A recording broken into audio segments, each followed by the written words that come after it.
Hörmetlik Şərq Türkistanlıq qərindaşlar. Şərq Türkistan xəbər agentliğinin xəbərlər proqramısını görüşünüzü qızğın qarşı alırıq. Şərq Türkistan sürgündü hökuməti Oracle həmkarlıq şirkətinin Xitay bilan bolğan həmkarlığını ayıpladı.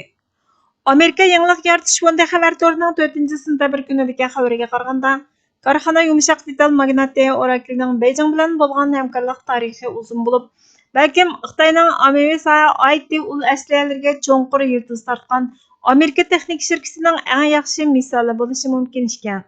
2010-yillarning o'ttirlariga kelganda Oracle'ning sonliq ma'lumot ombiri va korxona boshqarish usullari Xitoyning hukumat organlari va ommaviy organlarda hamma yerni qoplab, rasmiy IT sistemasining xalqaro tayanch kuchini shakllantirgan. Xitoy Tashqi ishlar ministrligi boshqaradigan tor beti hatto Oracle sonliq ma'lumot ombirining har darajalik elektronlik hukumat mulozimatini yo'l qo'yganligini o'ttirg'a qo'ygan. Şərq Türkistandakı rayon saqçıları Amerikadakı dağlıq şirket Oracle'ning yumshoq detal va sonliq ma'lumot ombiri mulozimatini ishlatadi ekan. Şərq Türkistan sürgündü hökuməti Oracle həmkarlıq şirketining Xitoy bilan bolğan həmkarlığını ayıpladı. Şərq Türkistan sürgündü hökuməti Tashqi ishlar va bexatarlik ministrligining 5-sentabr kuni e'lon qilgan axborotida mundaq deyildi. Şərq Türkistan sürgündü hökuməti Xitoy Xalq Cumhuriyeti va Xitoy Kompartiyasi Şərq Türkistonni kuzatish davlatiga aylantirib, Xitoyning ishg'ol qilib olgan Şərq Türkistonda yurgizayotgan irqiy qirg'inchilikqa yordam qilib, jinoyatga o'rtoq bo'lgan Oracle hamkorlik shirkatini qattiq ayblaydi. Dalil isbotlar shuni ko'rsatdiki, Oracle texnikasi Xitoyning keng ko'lamda tutqun qilish, tug'mas qilib etish, kulturini yo'qotish, majburiy emgakka selish orqali qalaymaqon qulluq qilish, millionlab insonlarga zulm qilishga mas'ul bo'lgan atalmish Şinjan jamoat xavfsizlik idorasi tomonidan ishlatilgan sistemalarni o'z ichiga olgan Xitoyning jamoat ul asliyalariga cho'nqur yerlashgan. Bu qurollar dal vaqtida ommani kuzatish, oldin siyosat belgilab yurgizish, barliq ommani qalaymaqon tutqun qilish uchun xizmat qiladi. Milliardlarcha dollar qimmatidagi Amerika hukumati kelishimnomasidan foydalangan bir Amerika shirkatining davrimizning eng qo'rqinchli inson haqlari dafsanchiligining birining texnika umurtqisini ta'minlashini qabul qilg'ili bo'lmaydi.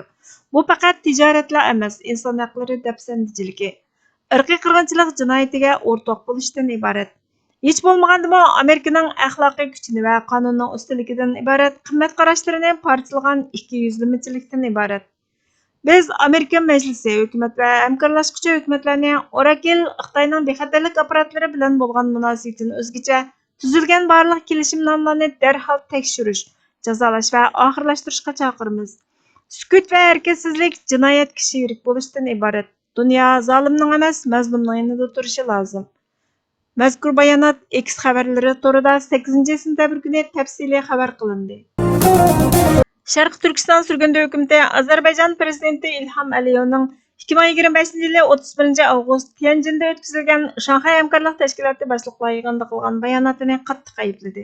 Trend xabarlari torining 31 avqust kunidagi xabariga qaraganda, Azərbaycan prezidenti İlham Əliyev 2025-yili 31 avqust kuni Tianjinda o'tkazilgan Shanxay hamkorlik tashkiloti boshliqlari yig'inida Tayvan, Şərq Türkistan, Hong Kong masalasida Xitoyning siyosatini qo'llaydiganligini o'tirib qo'yib, Xitoyning Şərq Türkistondagi turk qarindoshlarga yurgizayotgan irqiy qirg'inchilikqa sherik bo'lgan.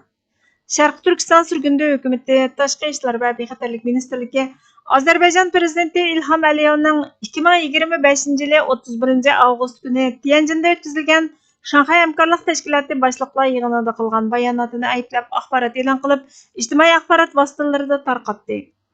Axborotda mundaq deyildi: Şərq Türkistan sürgündü hökuməti Azərbaycan prezidenti İlham Əliyevning 2025-yili 31 avqust Tianjinda o'tkazilgan Shanxay hamkorlik tashkiloti boshliqlari yig'inida qilgan bayonotini qattiq ayblaydi.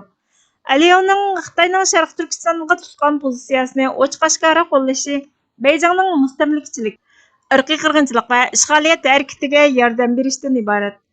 Şərq Türkiston turk madaniyatining beshkidir. Turk kimligining shonliq meroslariga varislik qilganligini o'tirib qo'ygan Azərbaycan Xitoyning Şərq Türkistondagi mustamlikachilik, irqiy qirg'inchilik va ishg'oliyat harakatini qo'llab, tarixga, turk qarindoshlarga xiyonat qilib qolmay, insoniy qadr-qimmat va adolat prinsiplariga xiloflik qildi.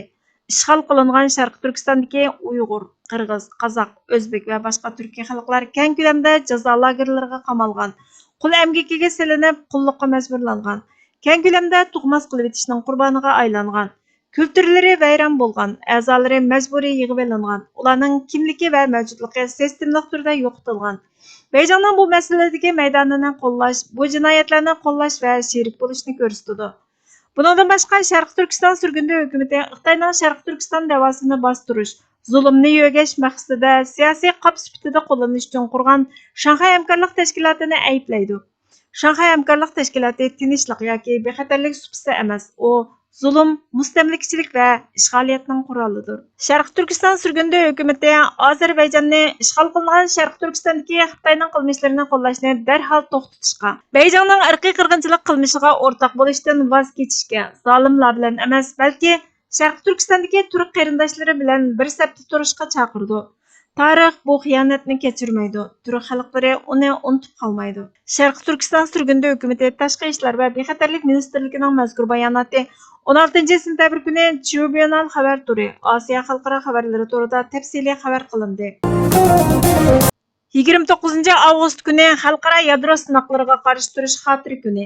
Sharq Turkiston surgundi hukumati Xitoyning yadro sinoqida qurbon bo'lganlarni xotirlash bilan birga xalqaro jamiyatni Xitoyning Sharq Turkistonda yurgizayotgan yadro irqiy qirg'inchiligini o'z ichiga olgan irqiy qirg'inchilik, mustamlika va ishg'oliyat qilmishini oxirlashtirishga chaqiriq qildi. Sharq Turkiston surgundi hukumatining ijtimoiy axborot vositalarida o'rtoqlashgan bayonotida mundaq deyildi. Yadro sinoqlariga qarshi turish xalqaro kunida Sharq Turkiston surgundi hukumati 1964-yildan 1996-yilgacha bo'lgan aralıqda Sharq Turkistonning Lopnurda Xitoy ilib borgan yadro sinoqida qazo qilgan 100 minglagan xalqimizni hurmat va alam bilan xotirlaydi. 1600 dan ortiq Hiroshima bombasiga teng bo'lgan 47 qitimliq yadro sinoqi natijasida Xitoy taxminan 750 ming Sharq Turkistonlikning o'limiga, 1 milliondan ortiq insonning rak kasaliga giribdor bo'lishiga, meyip tug'ishiga va boshqa radiatsion keltirib chiqargan kasalliklarga giribdor bo'lishiga yo'l ochdi. Xitoy Sharq Turkistonni yadro sinoqi maydoni qilib qo'llanish orqali xalqimizni qalaymaqon o'ltirib vaqtsiz yo'qotdi. Bu faqatla ig'ir inson haqlari dafsanchiligi bo'lib qolmay, Beyjingning Sharq Turkiston xalqiga mustamlika yurgizish, ularni umumyuzlik yo'qotishdagi qasddan elib borgan yadro sinoqlari orqali irqiy qirg'inchilik qilish harakati edi. Bu irqiy qirg'inchilikning to'xtab qolgani yo'q. Paketlar Xitoy Sharq Turkistonda yer osti yadro sinoqlarini davomlashtirib, xalqimizni texmo xatarga ittirib, tuproqlarimizni zaharlab, qalaymaqon yo'qotish qurol omborlarini kengaytganligini ko'rsatmoqda. Bugungi kunda Xitoy 600 dan ortiq yadro urush beshiga ega bo'lib, Sharq Turkiston qumliqida necha yuzlagan yangi boshqarilgan bomba silosi yasamoqda. Bu taraqqiyot davomlashayotgan mustamlikachilik, irqiy qirg'inchilik va ishg'oliyat harakati bilan birlashtirilib, Sharq Turkiston xalqiga emas, balki dunyoning tinchligi va bexatarligiga og'ir darajada ortgan tahdid olib kelmoqda. Sharq Turkiston xalqiga qaratilgan bu irqiy qirg'inchilik erkin dunyoning har qaysi joylaridagi nurg'ulg'an hukumat va parlamentlarning e'tirof qilishiga erishdi. E'tirof qilish yetarli emas. Sharq Turkiston surgundi hukumati, hukumatlar va xalqaro organlarning Xitoyning Sharq Turkistonda ilib berayotgan yadro irqiy qirg'inchiligini o'z ichiga olgan irqiy qirg'inchilikni, mustamlika va ishg'oliyat harakatini to'xtatish va Sharq Turkiston xalqining egilik huquqi, mustaqilligini asliga keltirish uchun ilib berayotgan adil ko'rishini qo'llashdek keskin harakat qilishini talab qildi. Shu samimizda bo'lg'ayki, millat bo'lish oldi bilan inson bo'lishni shart qiladi. Milliy ruh hech qachon insonlik, odamiylikni payxon qilish badaliga insho bo'lgan emas. Biologiyalik mavjudlik milliy ruh qatl qilingan insonlik bilan bir gavda ichida hargizmo put tirab tura olmaydi. Milliy ruh bo'lsa, milliy da'voning jinidir. Islom bu ruhni ko'klatguchi zilal suv misoli hayotlik manbasidir. Hurlik va mustaqillik bo'lsa, ushbu hayotlikni muhofazat qilishning kafolatidir. Burhan Muhammadning Asoratda inson va insonlik buhroni nomli maqolasidan elindi. Bizga vaqt ayirganingiz uchun ko'pdan-ko'p rahmat. Kelar qatimki programmamizda ko'rishguncha Allohga omonat bo'lgaysizlar.